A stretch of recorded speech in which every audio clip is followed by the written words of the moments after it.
থেকে একটু ধুতরা ফুল নিয়ে আসি, দেখি এইটুখানি ফেরুল তো নমস্কার বন্ধুরা, আজকের ব্লগটা কিন্তু আমি এখান থেকেই শুরু করলাম। তোমাদের দেখালাম হচ্ছে একটা ফেরুল। ওটা কিসের ফেরুল? ওটা হচ্ছে আমাদের এই পৌরসভার এখানে নতুন করে কলের কানেকশন ঢুকছে বলে কাজ হচ্ছে। তো ওটা হচ্ছে কতটা কি জল ঢুকবো সেটা আমি জানি না। আর দেখি করে নিচ্ছি আমরা শিবরাত্রির প্রিপারেশন। চলো গাছ থেকে একটু ধুতরা ফুল নিয়ে আসি, দেখি পাওয়া যায় নাকি।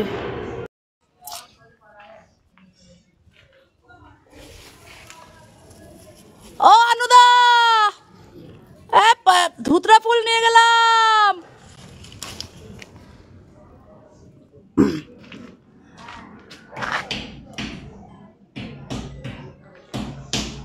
ধুতরা ফুল, চলো যাই।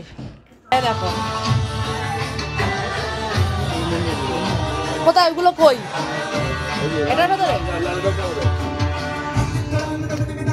সব নিয়ে নিয়ে যেত। ফুলমালা নেই না একটা?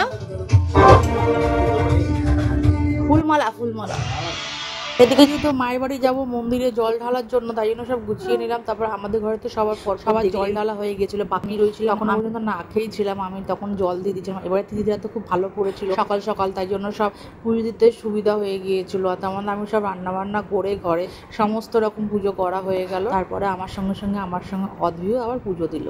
ও পুজো করতে খুব ভালোবাসে। আমি যেরকম ভাবে পুজো করছি ও আমার দেখে দেখে পুজো করছে। আমি যদি নমস্কার করছি মাথা তো ও আমার দেখে দেখে মাথা ঠুকছে। এগুলো ভালো লাগছে দেখতে, যে আমাদের দেখা দেখি ও কেমনভাবে পুজো আশা করছি, সব রকম শিখছে আর খুব ফলো করে আমাকে।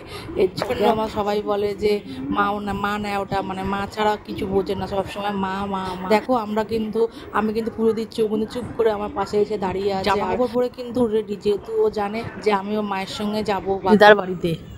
আর এদিকে হচ্ছে আমার করছি, এদিকে ওর বাবার আবার কাজে যাবার টাইম হয়ে যাচ্ছে। তো কাজে যাবার পথেই আমাকে বাপের বাড়িতে ছেড়ে দেবে। আর বাবার বাড়িতে যেহেতু মন্দির আছে, মন্দিরটা তো তোমাদের তাড়াতাড়ি করে খুব ভালো ব্লগ, তোমরা ব্লগটা দেখতে থাকবে।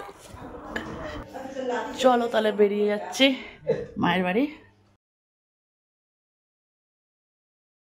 আর তোমরা তো দেখছোই যে বাড়িতে কল লাগাবে, রাস্তাগুলো খোঁড়া হচ্ছিল।